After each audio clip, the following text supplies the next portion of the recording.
हुआ था।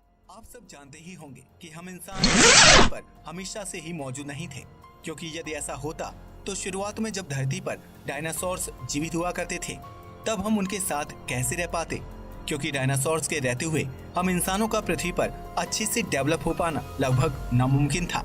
और अगर डायनासोर्स के समय हम इंसानों की एक डेवलप स्पीशीज मौजूद होती तो शायद वो भी डायनासोर्स की तरह पृथ्वी पर से विलुप्त हो चुकी होती। और ये इस बात का प्रमाण है कि हम डायनासोर्स के मृत्यु के बाद ही धरती पर आए होंगे। लेकिन क्या कभी आपने सोचा कि पहला इंसान धरती पर कैसे आया था और कहां से आया था? तो इसे समझने के लिए सबसे पहले हमारा ये जानना जरूरी है कि धरती पर जितने भी जीव मौजूद हैं वो सब पहले के जीवों से इवॉल्व होकर ही आए हैं, जो कि एक समय पर धरती पर मौजूद हुआ करते थे। इस प्रक्रिया को इवोल्यूशन कहा जाता है। वैज्ञानिकों ने रिसर्च में पाया कि हमारी पृथ्वी पर जीवन की शुरुआत समुद्र से हुई थी। पृथ्वी पर जीवन की शुरुआत आज से करीब 3.5 बिलियन साल पहले माइक्रो ऑर्गेनिजम्स की फॉर्म में हुई थी। यानी कि यह इतना छोटा था कि इसे हम अपनी आंखों से देख नहीं सकते थे और यह पानी के अंदर काफी गहराई में रहा करते थे। लेकिन बाद में जब धीरे धीरे इवोल्यूशन होता गया तब इन माइक्रो ऑर्गेनिज्म में काफी सारे बदलाव होना शुरू हो गए। यह सिंगल सेल्यूलर से मल्टी सेल्यूलर बन गए, जिसके बाद इनमें कई कॉम्प्लेक्स स्ट्रक्चर बनने लगे और समय के साथ यह पूरे मल्टी सेल्यूलर ऑर्गेनिज्म इवॉल्व होने लगे। इनमें से कुछ उस पानी में ही रुक गए और कुछ धीरे धीरे पानी से बाहर जमीन पर भी रहना शुरू कर दिए। इसके कई हजारों लाखों साल तक इवोल्यूशन कुछ इस प्रकार हुआ कि बड़े बड़े जीव भी धरती पर अस्तित्व में आ गए, जैसे कि डायनासोर्स। और ऐसा भी कहा जाता है कि इन डायनासोर्स की प्रजातियों के खत्म होने के बाद ही ह्यूमन इवोल्यूशन की शुरुआत हुई। आइए हम इसे और भी गहराई से समझने की कोशिश करते हैं। ऐसा कहा जाता है कि 66 मिलियन साल पहले एक बड़ा एस्टेरॉइड धरती से टकराया था। उस समय पृथ्वी पर एस्टेरॉइड की टक्कर काफी ज्यादा खतरनाक थी, जिसके चलते पृथ्वी का वातावरण लगभग पूरी तरह से खत्म हो गया था। पृथ्वी का इकोसिस्टम पूरी तरह से बिगड़ गया था। पृथ्वी के समुद्रों में बड़ी बड़ी समुद्री लहरें उत्पन्न हुई थी, जिसने पूरी पृथ्वी को डुबो दिया था।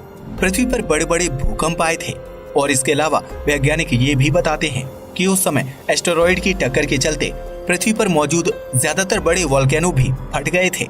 और इन सभी घटनाओं के एक साथ होने के चलते पृथ्वी पर एक बहुत बड़ा मास एक्सटिंक्शन हुआ था, जिसके कारण इन डायनासोर्स की प्रजातियों का अंत हो गया था और साथ ही जमीन पर रहने वाले कई अन्य रेप्टाइल्स भी इसमें मारे गए थे।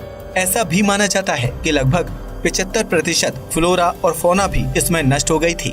इसके कारण ये हुआ कि धरती पर कई सारी निचेस यानी कि कुछ प्रजातियों के रहने का स्थान अब खाली पड़ गया था और साथ ही धरती के इकोसिस्टम का बैलेंस भी खराब होने लगा था। इसलिए अब धरती को नई प्रजातियों की आवश्यकता थी, जिसके कारण मैमल्स अस्तित्व में आना शुरू हो गए।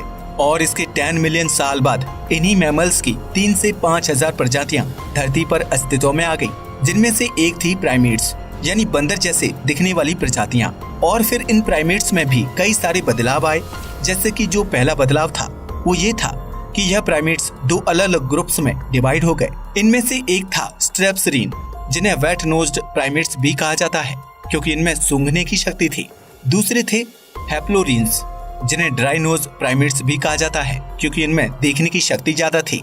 यानी यह दोनों इंसानों के 2 एट्रीब्यूट्स दर्शाने लगे, सूंघना और देखना। इसके बाद लगभग 20 मिलियन साल पहले इवोल्यूशन के कारण पहले एप अस्तित्व में आए, जिन्हें प्रोकाउंसल कहा जाता है। यह बंदरों जैसे दिखते थे, लेकिन इनमें इंसानों जैसे फिजिकल एट्रीब्यूट्स की डेवलपमेंट होने की शुरुआत हो गई थी। माना जाता है कि ये हमारे पूर्वज से दिखने में बड़े हुआ करते थे और इनका वजन 100 पाउंड्स जितना होता था और इनमें कोई पूंछ नहीं होती थी। फिर जब ये भी इवॉल्व होने लगे तो गिविंस और गोरिल्ला जैसे जीव भी अस्तित्व में आ गए। और क्या आप जानते हैं कि इसके बाद लगभग 7 मिलियन साल पहले चिंपैंजी भी इवॉल्व हुए और माना जाता है कि ये हमारे सबसे नजदीकी पूर्वज थे। इसके बाद आर्डिपिथेकस नाम के जीव भी अस्तित्व में आए और इनका ब्रेन साइज एप्स जितना बड़ा था। साथ ही यह पेड़ों पर रहने वाले जीव थे। ये पहले जीव थे जिन्होंने 2 टांगों पर चलना सीख लिया था। लगभग 4 मिलियन साल पहले ऑस्ट्रेलोपिथेकस ऑर्डिपिथेकस से इवॉल्व होकर अस्तित्व में आए और यह लगभग इंसानों जैसा दिखने लगे थे। हालांकि इनमें अभी भी एप जैसे दिखने वाले फीचर्स थे और यह पहले ऐसे थे जिनके पांव सामने की ओर इवॉल्व हो गए, जिससे कि इनका 2 टांगों पर चलना और भी आसान हो गया था। और अब यह अपने हाथों का इस्तेमाल स्टोन टूल्स बनाने में करते थे और ये भी आगे चलकर दो ग्रुप्स में डिवाइड हो गए, जिनमें से पहले वो थे जिनकी जॉज यानी कि जबड़े काफी बड़े हुआ करते थे और दूसरे वो थे जिनका ब्रेन साइज काफी बड़ा हुआ करता था। लेकिन इनमें से बड़े ब्रेन साइज वाले जीव ही आगे और इवॉल्व हो सके और इन्होंने एक नई जीनस की शुरुआत की जिसका नाम था होमो। यदि आसान भाषा में समझें तो जीनस का अर्थ है प्रजातियों का एक ऐसा ग्रुप जो आपस में ज्यादा रिलेटेड होता है और होमो एक लैटिन शब्द है जिसका अर्थ है मैन। और कहा जाता है कि असली मानव इतिहास की शुरुआत यहीं से हुई थी। इस होमो जीनस के पहले सदस्य थे होमो हैबिलस, जिन्हें हैंडीमैन के नाम से भी जाना जाता है क्योंकि यह पत्थरों से बने हुए औजारों का इस्तेमाल करते थे। इनके बाद लगभग 1.9 मिलियन साल पहले होमो इरेक्टस अस्तित्व में आए।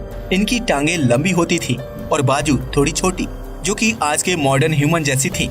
अब यह पेड़ों से हटकर पूरी तरह से जमीन पर रहना शुरू कर दिए थे। इनका ब्रेन साइज भी काफी बड़ा था, लेकिन बाद में यह अफ्रीका के बाहर माइग्रेट करने चले गए।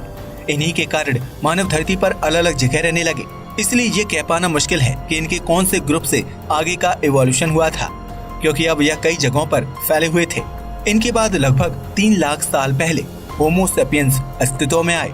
इनका ब्रेन साइज पहले से ज्यादा विकसित था और साथ ही यह ज्यादा क्रिएटिव और इनोवेटिव भी थे। यही कारण था कि इनके पहले धरती पर मौजूद नियांडरथल कम क्रिएटिव होने के कारण अस्तित्व से हट गए और इन होमो सेपियंस ने उनका स्थान ले लिया। उस समय होमो सेपियंस पृथ्वी पर मौजूद सबसे ज्यादा इंटेलिजेंट स्पीशीज थी, जो अपने शिकार को आधुनिक पत्थरों के हथियारों के जरिए आसानी से शिकार कर सकती थी। इसके अलावा होमो सेपियंस की क्रिएटिविटी के चलते होमो सेपियंस अपने आसपास के एनवायरनमेंट को दूसरे जानवरों से ज्यादा अच्छा समझ सकते थे और अपने आप को दूसरे जानवरों से बचा भी सकते थे। होमो सेपियंस की इसी क्रिएटिविटी के कारण होमो सेपियंस ने समय के साथ अपनी सभ्यताओं को मजबूत करने और अपनी टेक्नोलॉजी को मजबूत करने पर लगातार काम किया। होमो सेपियंस ने समय के साथ जानवरों के शिकार के साथ साथ वेजिटेरियन चीजों को भी खाना शुरू कर दिया और खेती जैसी चीजों को समझा। खेती वह पहला कदम बताई जाती है जिसने आज के मॉडर्न इंसानों की नींव रखी, क्योंकि इसके बाद हम होमो सेपियंस ने कभी पीछे मुड़कर नहीं देखा। और आजकल विज्ञान के विकास और उन्नति के कारण हमारा और भी विकास हर दिन हो रहा है। अब हम इतने समर्थ हो चुके हैं कि हम अपना जीवन अच्छे से जी सकते हैं और टेक्नोलॉजिकल एडवांसमेंट्स के कारण हर दिन बनने वाले नए नए डिवाइसेस हमारे जीवन और आसान कर देते हैं। तो हम उम्मीद करते हैं कि अब आप इस रहस्य को समझ गए होंगे कि किस प्रकार धरती पर पहला इंसान आया था और कहां से आया था। आज के समय में भी हमें कई सारे प्रमाण मिलते हैं कि किस तरह ह्यूमन इवोल्यूशन हुआ था। इन प्रमाणों में सबसे ज्यादा सहायक हैं फॉसिल्स यानी कि जीवाश्म। हमें हमारे पूर्वजों के कई सारे जीवाश्म मिले हैं जिससे हम ये बता सके कि वह कितने बड़े हुआ करते थे और उनमें और हम में क्या फर्क था, और ये भी अनुमान लगाया जा सका कि वह कैसे दिखते थे। साथ ही कुछ आर्कियोलॉजिकल साइट्स की खुदाई के दौरान भी ये पाया गया कि किस प्रकार हमारे पूर्वज पत्थरों के बने औजारों का इस्तेमाल करते थे। खुदाई के दौरान न केवल हमें ये पता चला कि किस प्रकार ये अपना जीवन जीते थे, बल्कि हम ये भी समझ पाए कि इनकी क्या मान्यताएं थी। उदाहरण के लिए जैसे यह मृत जीव को दफना दिया करते थे, जो यह दर्शाता है कि इनमें भी कुछ बिलीफ पैटर्न्स होते थे जो भी आज के समय में इवॉल्व हुए हैं। तो दोस्तों, कहने का मतलब ये है कि हम इंसानों का जन्म किसी एक इंसान से नहीं हुआ था, बल्कि आज हम जो इंसान हैं, जिस फिजिकल स्ट्रक्चर और जिस दिमाग के साथ मौजूद हैं, वह पृथ्वी पर लाखों हजारों साल के इवोल्यूशन के चलते ऐसा बना है जैसा आज हम उसे देख रहे हैं। और ये इवोल्यूशन लगातार जारी है और आगे भी आज से कई हजार या लाख साल बाद हमें हमारी अपनी ही इंसानों के शरीर और यहाँ तक कि दिमाग में भी काफी ज्यादा बदलाव देखने को मिलेंगे। और ऐसा भी हो सकता है कि आज की तुलना में हमारी फ्यूचर की मानव सभ्यता आज के हम इंसानों से हजारों गुना ज्यादा समझदार और तेज दिमाग वाली हो। कुल मिलाकर कहने का मतलब है